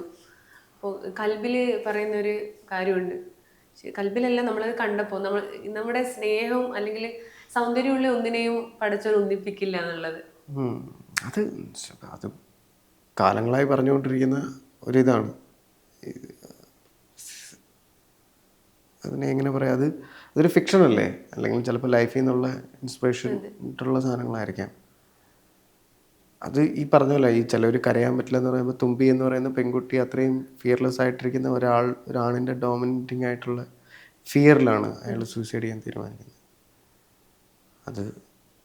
അത് വേണ്ടായിരുന്നു എന്നുള്ളതാണ്. പക്ഷെ അത് ഭയങ്കര ഒരുപാട് പേര് സെർച്ച് ചെയ്താണല്ലോ പ്രണയപടങ്ങളിൽ. OTT-യിലാണ് കുറച്ചുകൂടെ ഇതായിട്ടുള്ളത്. അത് ഈ അറിയാവുന്നവർക്ക് അറിയുള്ളൂ അത് ഞാനാണെന്നുള്ളത്. കാരണം എന്നെ ഈ പ്രാവശ്യം കാണുന്ന പോലെ അടുത്ത പ്രാവശ്യം കാണാൻ പറ്റില്ല. ലുക്ക് എപ്പോഴും വെറൈറ്റി ആയിരിക്കും. ഇപ്പൊ പലരും അത് എങ്ങനെ പറഞ്ഞിട്ടുണ്ട്, ഒരു ലുക്ക് തന്നെ മെയിൻറ്റെയിൻ ചെയ്ത്. എനിക്കും ആഗ്രഹമുണ്ട്, പക്ഷെ എനിക്ക് എന്നെ പരീക്ഷിക്കാൻ ഭയങ്കര ഇഷ്ടമാണ്. അതുകൊണ്ടാണ് ഇങ്ങനെ ലുക്കുകൾ മാറ്റിക്കൊണ്ടിരിക്കുക. അപ്പോൾ എനിക്കൊരു ഫ്രഷ്നെസ് തോന്നും. എനിക്ക് എന്നെ തന്നെ കണ്ട് ബോറടിക്കില്ല. ചെയ്ത കഥാപാത്രങ്ങളിൽ ഏറ്റവും ഇഷ്ടം ഏതാണ്? എല്ലാം ഇഷ്ടമാണ്, ഒന്നും ഇഷ്ടമില്ലായ്മയില്ല. ചെറിയൊരു ക്യാരക്ടർ ആണെങ്കിൽ പോലും ഞാൻ അതിന് വേണ്ടിയിട്ട് എന്തെങ്കിലുമൊക്കെ എൻ്റെ സൈഡിൽ നിന്ന് എന്തെങ്കിലുമൊക്കെ പുതിയതായി പഠിക്കുകയോ എന്തെങ്കിലുമൊക്കെ ചെയ്തുകൊണ്ടിരിക്കുക. അപ്പോൾ അതുകൊണ്ട് എനിക്കെല്ലാം ഇഷ്ടമാണ്. പിന്നെ കളരിയിൽ ഒരുപാട് നാളായോ കളരി പഠിക്കുന്നത്? ഞാൻ തെക്കൻ തിയേറ്ററുമായി ബന്ധപ്പെട്ടൊക്കെ പഠിക്കുന്ന സമയത്ത് തെക്കൻ വടക്കനൊക്കെ കുറച്ച് പഠിച്ചിട്ടുണ്ട്. എല്ലാം സമ്പ്രദായങ്ങൾ വേറെ. കളരിയെല്ലാം ഒന്ന് തന്നെ, പക്ഷെ സ്റ്റൈലുകൾക്ക് വ്യത്യാസമുണ്ട്, രീതികൾ വ്യത്യാസമാണെന്നേ ഉള്ളൂ. ബേസിക്കലി കളരിയെല്ലാം ഒന്ന് തന്നെ. ഇപ്പം ഞാൻ പഠിച്ചുകൊണ്ടിരിക്കുന്നത് ലുബൈന കളരി എന്ന് പറഞ്ഞ കളരിയിൽ. ലുബൈന കളരി അത് മധ്യ കേരള സമ്പ്രദായം എന്ന് പറയും. അതാണിപ്പോൾ പഠിച്ചുകൊണ്ടിരിക്കുന്നത് എടപ്പള്ളിയിൽ. ലുബൈന കളരിയിലാണ് ഞാനിപ്പോൾ. ശരീരത്തിൽ എത്ര മർമ്മമുണ്ട്? 108 മർമ്മങ്ങൾ എന്നാണ്. 108 മർമ്മങ്ങളിൽ ഏറ്റവും ഡേഞ്ചർ ആയിട്ടുള്ളത് എവിടെയാണ്? അതെങ്ങനെ ഇരുന്ന് നമ്മൾ പറയേണ്ട കാര്യമല്ലല്ലോ. എന്നാലും ഇല്ല, അത് ഗുരുസ്ഥാനത്തു നിന്ന് നമുക്ക് കിട്ടേണ്ട കാര്യങ്ങളാണ്. അത് ഭയങ്കര പറ്റില്ല. ഇല്ലല്ലോ. ഈ 18 ഇത് നമ്മൾ പറയില്ലേ, 18ാമത്തെ അടവെന്ന് പറയുന്നത്, അത് ശരിക്കും എന്താ? അത് ഓരോ കളരി, ഞാൻ പറഞ്ഞില്ലേ, ഇപ്പം തെക്കൻ വടക്കൻ തുളുനാടൻ എന്നൊക്കെ പറഞ്ഞ ഓരോ കളരികളുണ്ട്. ഓരോ കളരിക്കും ഓരോ അടവെന്ന് വെച്ചാൽ അത് തീരില്ല. കളരി ഒരിക്കലും നമ്മൾ പഠിച്ചുകൊണ്ടിരുന്ന തീരുന്നതല്ല. നമ്മൾ പഠിച്ചുകൊണ്ടിരിക്കും തോറും കൂടുതൽ ആഴത്തിലേക്ക് പോകുമ്പോൾ അതിന് വേറെ ഉണ്ടാവും, അതിന് വേറെ സൈഡ് ഉണ്ടാവും. കാലത്തിനൊത്തും കളരിയിലും മാറ്റങ്ങൾ വരും. അത് ചുവട് പഠിക്കുന്നവരും വടിവുകൾ ചെയ്യുന്നതിൻ്റെ അകത്തും ഒക്കെ ഡീറ്റെയിൽഡ് ആയിട്ട് പോകുന്ന സമയത്ത് മാറിക്കൊണ്ടേയിരിക്കും. ഒരിക്കലും കളരി ഒന്നും പെട്ടെന്ന് പഠിച്ച് നമ്മൾ പഠിച്ചു എന്നൊരിക്കലും പറയാൻ പറ്റില്ല. ഈ കളരിയെ പോസിറ്റീവായിട്ടുള്ള, അതായത് നെഗറ്റീവായിട്ട് സമീപിക്കുന്ന ആൾക്കാരുണ്ട്. അങ്ങനെയല്ല, വേറെ ഒരു വശം വെച്ചിട്ട് കളരി എല്ലാ മർമ്മങ്ങളുടെ സ്ഥാനമൊക്കെ പഠിച്ച് ഒരാളെ ചിലപ്പോൾ അപായപ്പെടുത്താൻ ഇൻഡ്യൂഷൻ വെച്ചിട്ടൊക്കെ ചെയ്യുന്നത് ചെയ്യുന്നവരുണ്ട്. അത് ഞാൻ വിശ്വസിക്കുന്ന എൻ്റെ ഒരു ഇപ്പം അമ്പലം എന്ന് പറഞ്ഞില്ലേ, ഇപ്പം വിശ്വാസിയാണെന്ന് വിശ്വസിച്ചു എന്ന് പറഞ്ഞ പോലാണ്. നിങ്ങൾക്ക് അമ്പലത്തെ പോസിറ്റീവായിട്ടും എടുക്കാം, നെഗറ്റീവായിട്ടും യൂസ് ചെയ്യാം. ഒരാൾ നശിച്ചു പോകാൻ വേണ്ടിയിട്ടും നിങ്ങൾക്ക് ചെയ്യാം, നന്നാകാനും ചെയ്യാം എന്ന് പറഞ്ഞാലാണ്. കളരീനെ നിങ്ങൾ എങ്ങനെ കാണുന്നു അത് നിങ്ങൾക്ക് തിരിച്ചറിയാം. നിങ്ങൾക്കൊരു വ്യായാമം ചെയ്യുന്നൊരു സ്പേസ് ആയിട്ടാണ് കാണുന്നതെങ്കിൽ വ്യായാമം ചെയ്ത് വേർത്ത് പോവാം. അല്ലെങ്കിൽ അതൊരു നിങ്ങളുടെ ഒരു ഏറ്റവും റിലാക്സ്ഡ് ആയിട്ടുള്ള ഏറ്റവും കാമായിട്ടുള്ളൊരു സ്പേസ് ആയിട്ടാണ് നിങ്ങൾ കാണുന്നതെങ്കിൽ അങ്ങനെയാവാം. അല്ല ഇത് അതിനെ ഭയങ്കര സ്പിരിച്വലായിട്ടാണ് കാണുന്നതെങ്കിൽ നിങ്ങൾക്ക് അങ്ങനെ അത് വരാം. നിങ്ങളുടെ പെർസ്പെക്റ്റീവ്, നിങ്ങൾ എന്തിനെ എങ്ങനെ കാണുന്നു നിങ്ങൾക്കത് തിരിച്ച് തരും. കളരി ഉപയോഗിച്ചിട്ട് ഒരു മനുഷ്യന്മാരെ കൊല്ലാനൊക്കെ പറ്റും? ഉറപ്പായിട്ടും പറ്റും. അതൊക്കെ പറ്റും. പക്ഷെ അതൊന്നും ഇപ്പോൾ ഗുരുക്കന്മാരൊന്നും ആർക്കും പറഞ്ഞു കൊടുക്കില്ല. കാരണം കളരി എന്ന് പറയുന്നത് ഏറ്റവും ബേസിക്കലി ഞാൻ മനസ്സിലാക്കിയിട്ടുള്ള ക്ഷമയാണ്. ക്ഷമ എന്ന് പറഞ്ഞാൽ അത്രയും ക്ഷമ നമ്മൾ പഠിക്കും. കാരണം നമ്മൾ തല്ലാൻ അറിയാവുന്നവൻ തല്ലത്തില്ല. കാരണം അവനറിയാം എവിടെ തല്ലണമെന്നുള്ളത്. തല്ലിയാൻ എന്ത് സംഭവിക്കും എന്നറിയാവുന്നതുകൊണ്ടും ചെയ്യില്ല. കളരിയിൽ മാക്സിമം തല്ലാൻ പഠിക്കുകയും തല്ല് കൊള്ളാതിരിക്കാനും കൂടെ പഠിക്കണ്ടേ. ഇപ്പോൾ ഒരാൾ നമ്മൾ വെറുതെ വന്ന് മെക്കിട്ട് കയറാൻ വന്നാലും ഒരാൾ അടിച്ചാൽ അതിൽ നിന്ന് ഒഴിഞ്ഞു മാറി പോവുക എന്ന് പറയുന്നതും പഠനം തന്നെയാണ്. അപ്പം കളരി അങ്ങനെ, കളരി നമുക്ക് എങ്ങനെയാണോ നമ്മൾ കളരിനെ കാണുന്നത് അതാണ് നിങ്ങൾക്ക് കളരി. ഇപ്പം മാർഷൽ ആർട്സ് ഒക്കെ പഠിക്കുന്നില്ലേ പ്രതിരോധത്തിന് വേണ്ടിയൊക്കെ പെൺപിള്ളേരൊക്കെ, അതുപോലെ ഈ കളരിയൊക്കെ അങ്ങനെയൊക്കെ പഠിച്ചെടുത്ത ഈ മർമ്മങ്ങളുടെ സ്ഥാനമൊക്കെ അറിഞ്ഞ് ഒരാളെ അപായപ്പെടുത്താനൊക്കെ അത് ഉപയോഗിച്ച് വലിയൊരു അങ്ങനെ ഒരുപാട് പേര് അങ്ങനെ ചിന്തിച്ചു പോയാൽ ഭയങ്കര ബുദ്ധിമുട്ടാണ്. നമ്മുടെ കളരിയിൽ കൂടുതലും ഗേൾസിന് വേണ്ടി മാത്രമായിട്ടുള്ള ബാച്ചുണ്ട്. പിന്നെ ഒരു ഡിഫൻസ് വർക്ക്ഷോപ്പുകളൊക്കെ രൂപേണ കളരി ചെയ്യാറുണ്ട്. മിനിമം കോളറിൽ എന്തെങ്കിലും ആരെങ്കിലും അറ്റാക്ക് ചെയ്യാൻ വന്ന് എന്ത് ചെയ്യണം, ഒന്ന് തള്ളിയിട്ടിട്ട് എവിടെ തള്ളിയിട്ടായാലും വീഴും, എവിടെ തള്ളിയിട്ടിട്ട് എങ്ങോട്ടെങ്കിലും ഓടി രക്ഷപ്പെടാനല്ല തിരിച്ചയാളെ എങ്ങനെ പ്രതിരോധിക്കണം എന്ന് അറിഞ്ഞിരിക്കുന്നത് നല്ലതാണ് എൻ്റെ അഭിപ്രായത്തിൽ. ചതിയിലൂടെ നമുക്ക് പരാജയപ്പെടുത്താൻ പറ്റും കളരിയിൽ? കളരിക്കകത്ത് വെക്കുമ്പോൾ നമുക്ക് ചതിക്കാൻ പറ്റില്ല. ആ കളരി തിരിച്ച് വീണ്ടും നമ്മളെ ചതിക്കും. ഈ പറഞ്ഞ യൂണിവേഴ്സൽ ലോ എന്ന് പറയുന്ന ഒരു കർമ്മ അല്ലെങ്കിൽ ഒരു energy every actions opposite reaction എന്ന് പറയുന്നില്ലേ, അത്രേ ഉള്ളൂ. നിങ്ങളത് ചെയ്തിട്ടുണ്ട് അത് വേറെ എവിടെയെങ്കിലും വരും. അതിപ്പോൾ നമ്മൾ എന്ത് ചെയ്യുമ്പോൾ ഇപ്പോൾ കൂടോത്രം അങ്ങനെ ഇങ്ങനെയൊക്കെ ചെയ്യുമ്പോൾ പറയുന്നത് നമുക്ക് തിരിച്ചു കിട്ടും എന്തെങ്കിലും? എനിക്ക് അതിനെക്കുറിച്ച് എനിക്ക് വലിയ എന്ത് ചെയ്താലും നമുക്ക് തിരിച്ചു കിട്ടും. നമ്മൾ ആർക്കെങ്കിലും ഒരു ദ്രോഹം ചെയ്താൽ കറങ്ങി തിരിഞ്ഞ് നമ്മൾക്കത് തിരിച്ചു കിട്ടും. ഉറപ്പായിട്ടും. കാരണം വെച്ചാൽ നമ്മൾ ചിന്തിക്കുന്ന ചിന്തകൾ പോലും, അല്ലെങ്കിൽ നമ്മൾ ഒറ്റയ്ക്കിരുന്ന് വർത്തമാനം പറയുമ്പോൾ ഞാൻ വിശ്വസിക്കുന്ന എനർജി എന്ന് പറയുന്നത് ഇപ്പോൾ ഈ ശബ്ദം എന്ന് പറയുന്ന ഒരു എനർജി അല്ലേ. ഈ ശബ്ദം പോകുന്ന നേച്ചറിലേക്കാണ്, അതവിടെ കിടക്കും. അത് തിരിച്ച് റിഫ്ലക്റ്റ് ചെയ്യുന്ന ഇപ്പോൾ ഒരാളെക്കുറിച്ച് നിങ്ങളിപ്പോൾ നെഗറ്റീവ് പറയുമോ അല്ലെങ്കിൽ ഒരാളെക്കുറിച്ച് വെറുതെ ഒരു ഗോസിപ്പ് പറഞ്ഞുകൊണ്ടിരിക്കുകയാണെങ്കിൽ നിങ്ങൾ പറഞ്ഞു തീരുന്ന സമയത്ത് നിങ്ങളെക്കുറിച്ച് വേറെ ആരെങ്കിലും വേറെ എവിടെയെങ്കിലും ഇരുന്ന് പറയുന്നുണ്ടാവും. അത്രേ ഉള്ളൂ. അപ്പം നമ്മൾ നമ്മളുടെ ഉള്ളിലേക്ക് മാത്രം നോക്കുക എന്ന് പറയുന്നതാണ് അടിപൊളി. അപ്പം നമുക്ക് വേറെ ആരോടും പരാതി ഉണ്ടാവില്ല. വേറൊരാൾ വലിയൊരു ഹൈയിലേക്ക് പോകുന്നതിൻ്റെ പേരിൽ നമുക്കൊരു ജലസി ഉണ്ടാവില്ല, അസൂയ ഉണ്ടാവില്ല. എല്ലാം ഉണ്ടാവണം, അറിയണം, എക്സ്പീരിയൻസ് ചെയ്യണം. പക്ഷെ അത് നമ്മളെ ഡ്രൈവ് ചെയ്യില്ല എന്നുള്ളതുള്ളൂ. ഇനി വരാനിരിക്കുന്ന സിനിമകളൊക്കെ ഏതാണ്? ഞാൻ ഇപ്പോൾ പുതിയത് പിന്നെ ഒരു ഫെസ്റ്റിവൽ പടമുണ്ട്. ബാക്കി ഇങ്ങനെ ചർച്ചകൾ നടക്കുന്നതേ ഉള്ളൂ, ഒന്നും കൺഫേം ആയിട്ടില്ല. ബാലാജി ശർമ്മയുടെ ഒരു പടത്തിലുണ്ടല്ലേ? അത് ഞങ്ങളിപ്പോൾ ഒരുമിച്ച് ചെയ്ത അത് ഞാൻ തന്നെ ഒരു ചെറിയൊരു പടം. എർത്തെന്ന് പറഞ്ഞിട്ട് ക്യാരക്ടർ എർത്താണെന്ന് പറഞ്ഞ് അത് തിമിംഗലവേട്ടയാണ്. ക്യാരക്ടർ അങ്ങനെ അമ്പിയുടെ കളിയാക്കി. അത് ബാലാജി ചേട്ടൻ ഇങ്ങനെ പടത്തിന്റെ സമയത്തൊരു വീഡിയോ ഇട്ട് അങ്ങനെ പറഞ്ഞു. ഒരർത്ഥം വെച്ചാൽ അനുവേട്ടൻ്റെ കൂടെ ഒരു ക്യാരക്ടർ, ഒരു രാഷ്ട്രീയ പ്രവർത്തനമായിട്ട് അങ്ങനെ ത്രൂ ഔട്ട് അവിടെ ഇവിടേക്കായിട്ട് ഇങ്ങനെ വന്ന് പോകുന്നുണ്ട്. ചിങ്കടികളുണ്ടാവുമല്ലോ, അങ്ങനെ ഒരു ക്യാരക്ടറാണ്. അനൂപ് മേനോന്റെ കൂടെ ഇതിനും പത്മയിൽ ചെയ്തിട്ടുണ്ടല്ലോ, അബ്ദു എന്ന് പറഞ്ഞാൽ. ഞാൻ എൻ്റെ അസിസ്റ്റന്റ് ഡയറക്ടറും കൂടായിരുന്നു. ഭയങ്കര ഒരു കാലത്ത് കത്തി നിന്നതായിരുന്നു. അല്ല, ഇപ്പോഴും ഉണ്ട്. അദ്ദേഹത്തിന് വെച്ചാൽ അദ്ദേഹത്തിനൊക്കെ ചലഞ്ച് ചെയ്യാന്നുള്ളതാണ് ഇനി വേണ്ടത്. അദ്ദേഹത്തിന് അനൂപ് മേനോൻ എന്ന് പറയുന്ന ഒരാളെ അറിയാം. ഇനി അദ്ദേഹത്തിലെ നടനെ ചലഞ്ച് ചെയ്യാന്ന് പറയുന്ന ക്യാരക്ടേഴ്സാണ് അദ്ദേഹത്തിനൊക്കെ ആവശ്യം.